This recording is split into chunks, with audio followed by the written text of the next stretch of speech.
You're listening to Three Kitchens podcast, hosted by your favorite home cooks, Erin Walker and Heather Dyer. Join us for inspiration and a new recipe every Tuesday.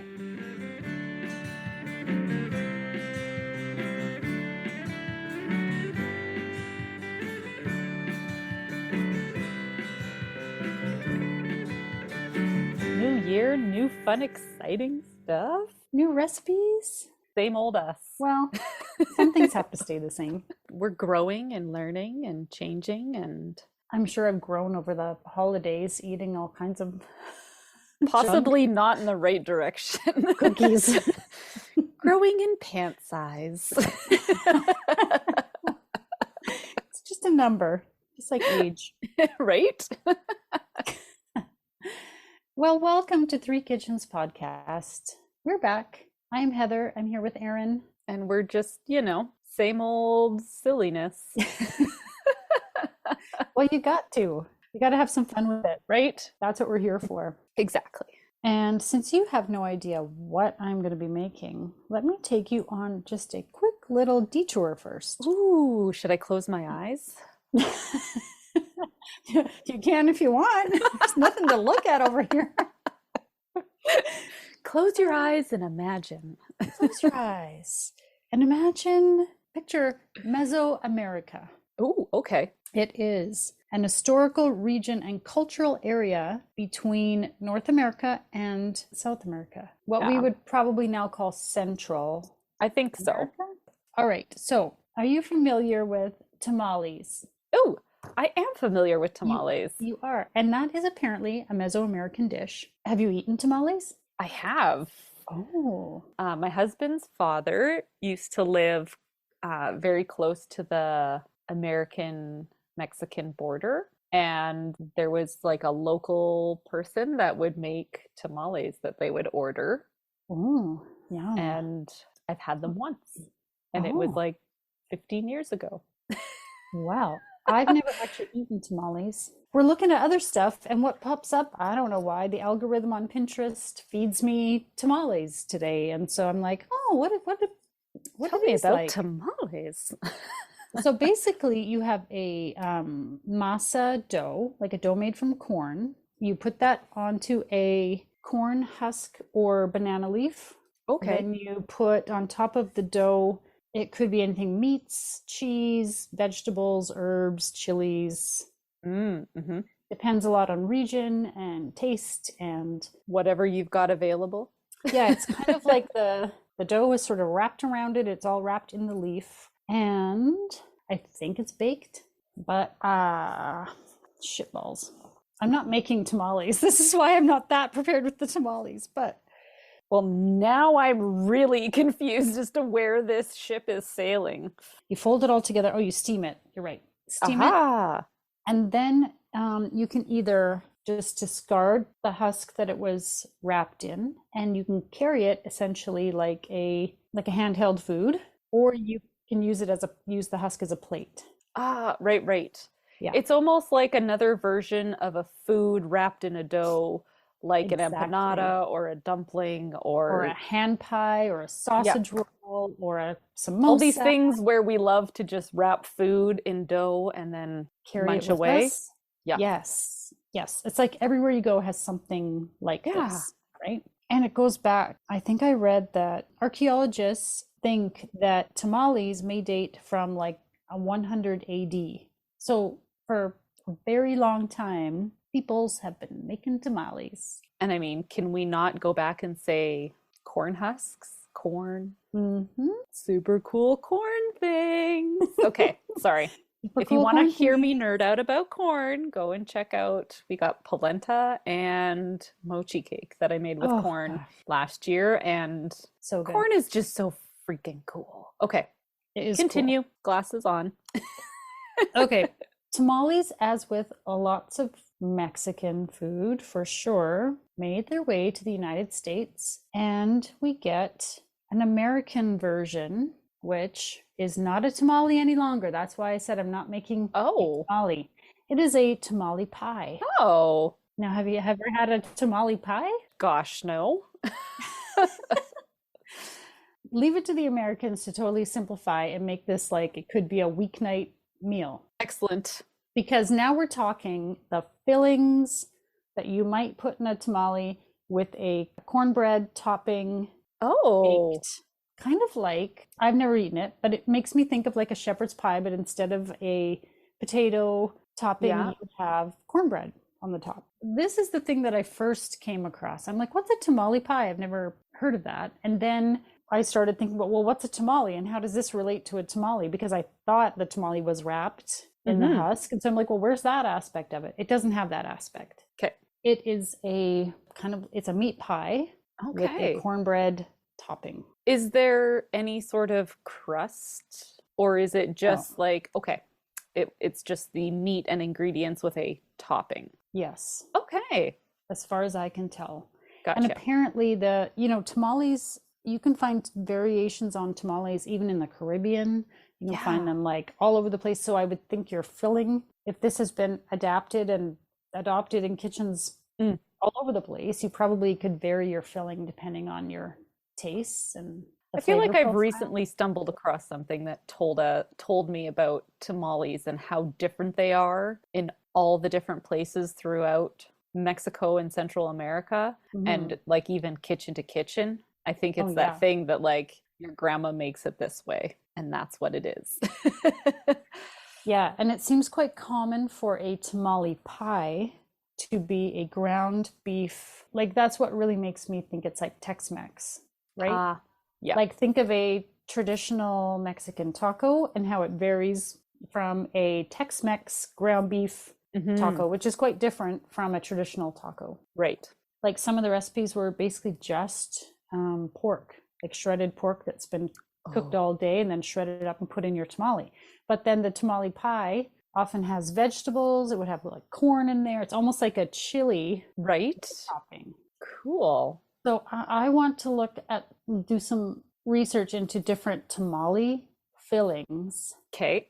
And see what looks interesting and put that into the American tamale pie form and put the cornbread on top and see what I can come up with that's like. This sounds all sorts of deliciously good stuff. And what a fun way to change up a weeknight meal. Yeah, I think easy, right? Yeah. And I think you should be able to use leftover meat in here because it's cooked first. Yes. Anyways, because your cornbread doesn't take that long, right? So you want your filling to already be cooked. Right. Just like you would for a shepherd's pie. You cook your meat first. You cook everything and then you layer it up and then... Yeah, and then basically you're just warming everything together and baking that bread on top. So you could, if you had leftover brisket, barbecue pulled pork. Well, and this even takes whatever meat you make and puts it into 2 meals. Yeah, make a little extra and make a tamale pie for the next day. I like this. Yeah, Stretching that food. Yeah, stretch your budget.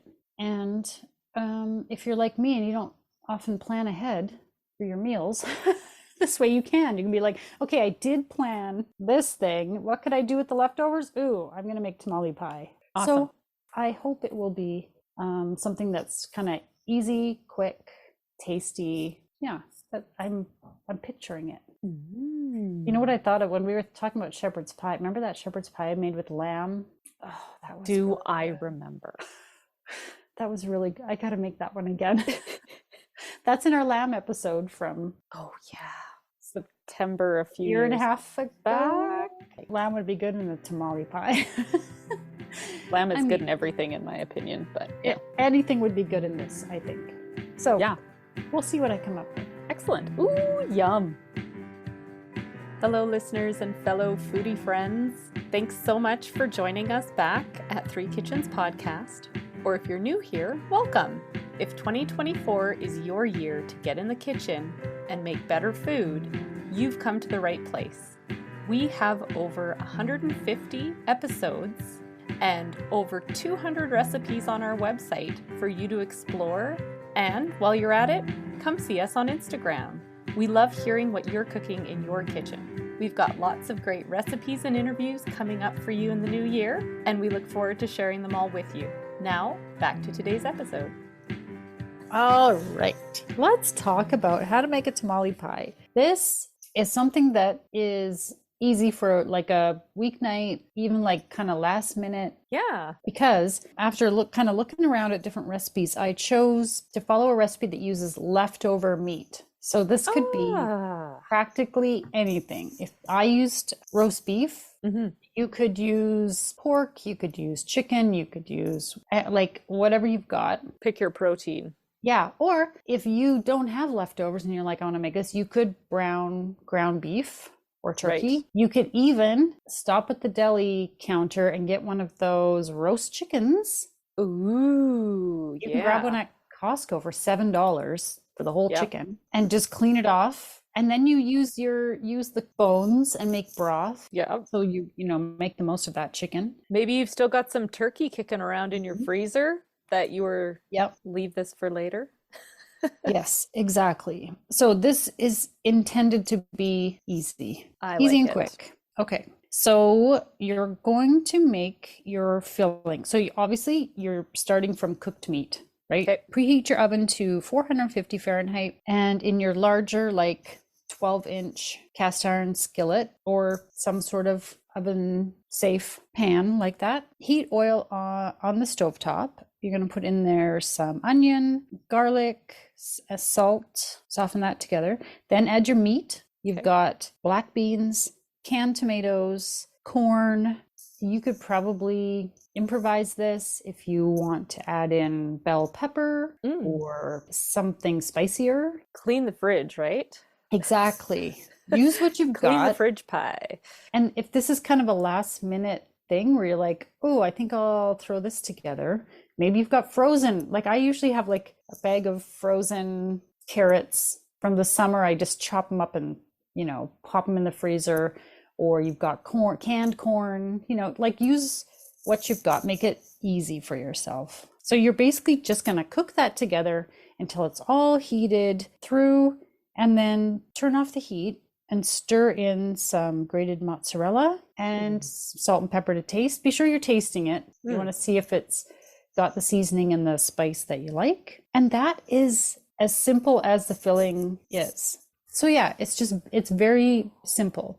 And you could probably even, especially if you're doing like a ground meat, put in like salsa. Maybe if you have a jar of salsa. That's a great idea. Yeah, like make it kind of the flavor that you like it to be. I think this is intended to be a base recipe, and then you kind of make it your own. Now, to make it a tamale pie, you need the cornbread, because remember, a tamale is filling wrapped in like a corn flour dough. So I used this cornbread recipe. I will just mention it will be on the recipe in the website, but I'll mention that, Erin, you also have a really great cornbread recipe, and I think that one is also on the blog, I think right? So, yeah. We've done the fire, the barbecue. I think we made it with ribs over the summer, possibly. So it's so good. Okay, so there is all-purpose flour, yellow cornmeal, fresh corn, or in my case, canned, sugar, salt, baking powder, baking soda, milk, white vinegar, and that's just to kind of turn your milk to buttermilk. So if you have buttermilk, use that instead. Okay. An egg and some melted butter. Okay, so question for you. Since you mentioned turning your milk to buttermilk. Right. How do you usually go about that? Okay, so I don't have any genius hack for this. Okay. I would say pour your milk into your cup, say it's a cup of milk. Well, in this case, it's 3/4 cup of milk. Okay. Add like a tablespoon of white vinegar, stir it, let it sit while you mix up the rest of your stuff. Right. Is that how you do it? That's generally how I do it. I've heard that you're supposed to add your vinegar first and then fill it up to the mark. And I often use lemon juice instead of vinegar. You can also do lemon juice, yeah. Which is my thing. So I was listening to a thing on the radio just the other day talking about best before dates on dairy products. Buttermilk is like sour milk. So if you've got milk that's like coming near the end of its shelf life, or your milk is starting to go sour, that's when that's what you can use too. Oh, well, how do you know if it's gone too far or if it's the right? Because when you buy buttermilk, it doesn't smell like nasty old milk, does it? I don't think so. I think it kind of is, Oh, it's like soured milk. So you I know, think you're if talking you've to got, the dairy sensitive I person here. know. Why am I even talking about milk as though I know something about it? I don't. Right. So I think you can use, like, if you've got milk that's kind of getting close to the end, Hmm. instead of chucking it out and putting that down the drain, use it in baking. There's our take-home message. Yeah, like that's what you're doing by putting vinegar or lemon Yeah. juice, like some kind of acid into the milk, is to turn it slightly sour. Yeah, Yeah, I think there's a fine line there. possibly. Anyway, there you go. So you're basically you're going to, yeah, this recipe actually says to set it aside for 10 minutes, the vinegar Yeah. plus the milk. So that's essentially what I do when I make it. Yeah. And this is just making a basic dough. Like there's nothing fancy about this. You're mixing it all together. You're dropping spoonfuls of batter on top of your filling that's in your skillet, and you Okay. kind of spread it a little bit to cover. Now, Right. this recipe I found was not quite enough cornbread for my taste. So Ah. on the blog, I'm gonna increase it by like 50%, I think, Okay. because we'll get into what we thought of this recipe, but I felt like it didn't quite have enough cornbread for me. And it didn't quite cover the Oh, entire dang. thing. So that was not the best. Okay, okay. And then you're gonna, sorry, then you're gonna bake it, but only until you just need to bake the cornbread because the filling is done. Right. Okay. So this is super quick, like 15 minutes maybe. Check Okay. it with a little toothpick. Make sure your cornbread is, comes out clean-ish when you remove your toothpick. Right. And that's it. And then when I first tasted it, I thought, what does this need? And then I remembered when you made polenta, corn polenta, and you made that nice red pepper like relish to go with it. And I Yeah. was like, oh, it needs something like that. And I didn't have everything for that recipe, but I improvised a little bit with, I had a jar of Yeah. sweet red pepper, and then I just added the It was vinegar like and garlic, some garlic, vinegar, oil, and vinegar. Yeah, it's oil like a and vinegar. It's basic. pretty basic. Mhm. And I think if you have fresh parsley, that's the Yes, thing that you can add, but it can totally be made without. that was the thing I didn't have. And I think you could also do a fresh, just like a fresh salsa, chop some tomato, onion, jalapeno, Yeah. maybe smoke it if you got a Ooh. smoker, as we discovered at Christmas time.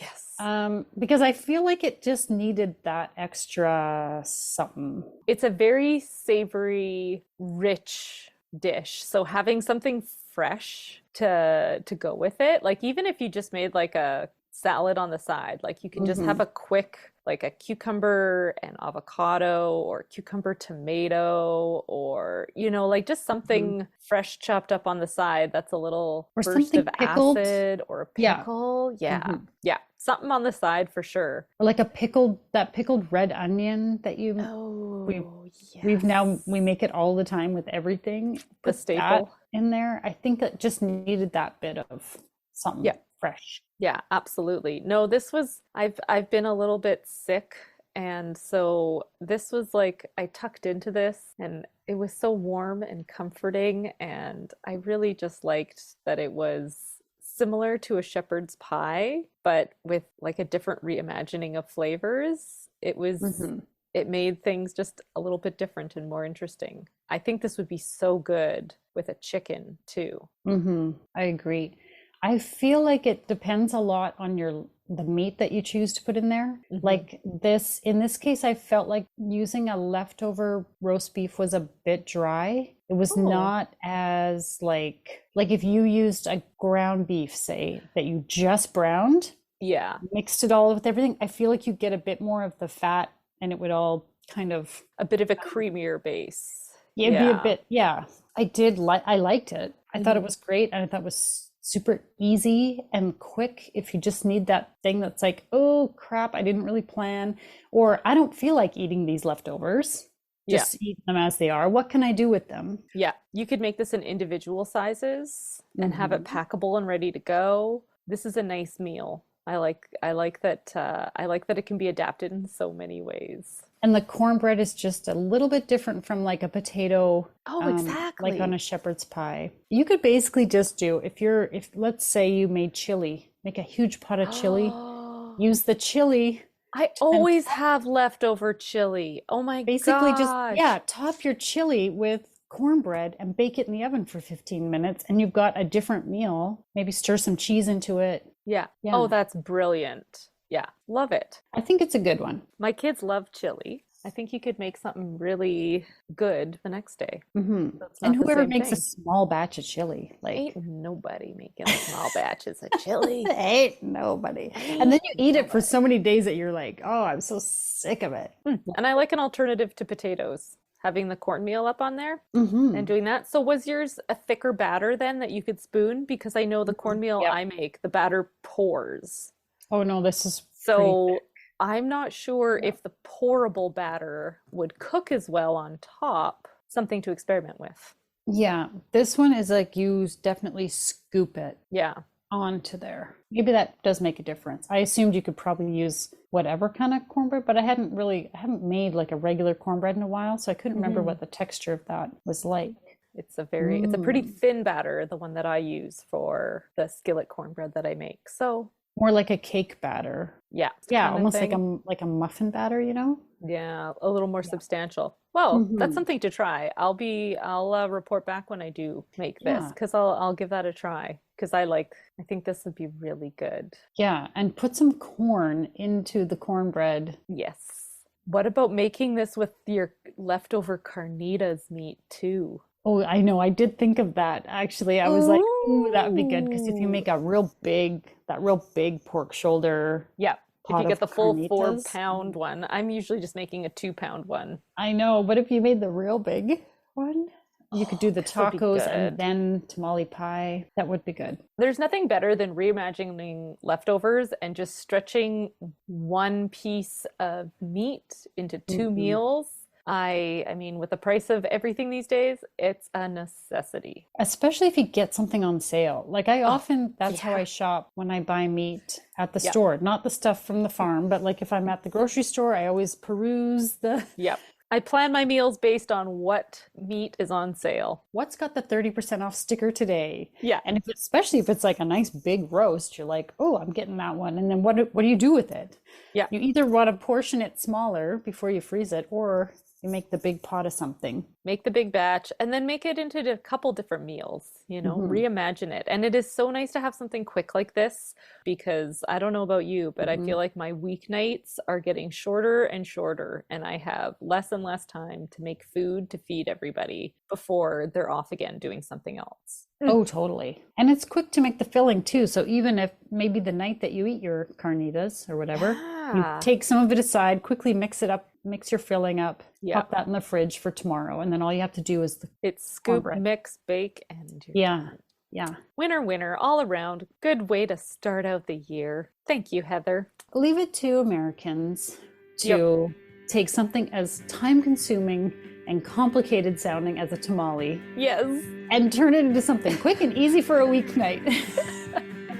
Yay! We love that. And now for the fine print. Join us over on the socials.